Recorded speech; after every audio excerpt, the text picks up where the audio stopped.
King Charles reveals heartbreaking fear for his grandchildren in candid admission the monarch has shared he does not want to be accused by his grandchildren of failing to act on climate change and leaving them a ghastly legacy of horror. King Charles has spoken candidly about the fears he has for his grandchildren's future, as he continues to champion climate change initiatives to save the planet from global warming.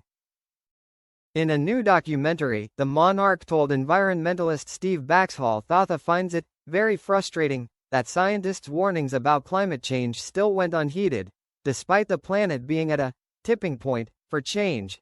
The ITV documentary, titled Steve Baxhall's Royal Arctic Challenge, reflected on then Prince Charles's 1975 voyage to the Canadian Arctic, where he braved an under-ice dive that organizers now admit was more dangerous than his team realized.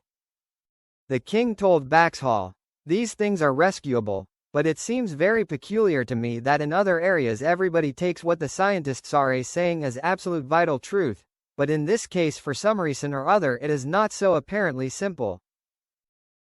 Reflecting on his lifelong efforts to inform and warn people of the dangers of climate change, Charles added, "You have to just go on trying, I find, because I mind, for what it is worth, about the younger generations. To me, it is not fair to leave them something in a far worse state than I found it, if you know what I mean. The whole point, I have always felt, is to improve it for people, so they don't have a ghastly legacy of horror to have to deal with. That's why I spent all these years, because I don't want to be accused by my grandchildren of not doing anything about it." That is the key.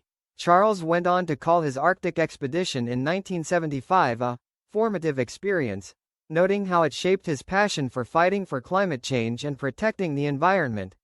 50 years on from the king's trip, Baxhall retraced the monarch's steps in an effort to highlight the devastating impact of climate change. Before he set off, he spoke to Charles about his own journey half a century ago.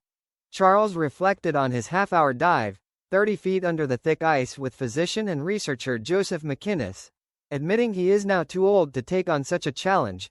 "I'm afraid I've always tended to live life dangerously," the king chuckled.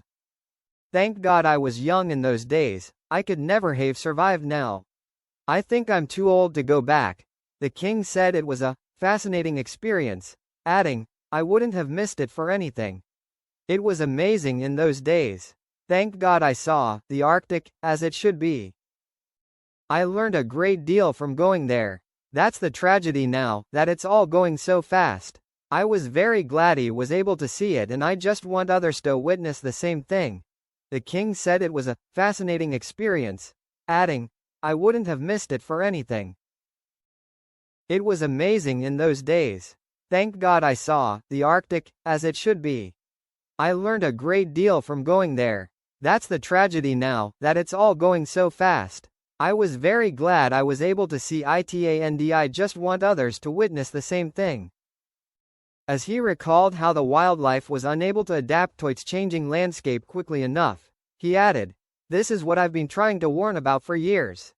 We have forgotten, I think, that we are as well totally connected with nature.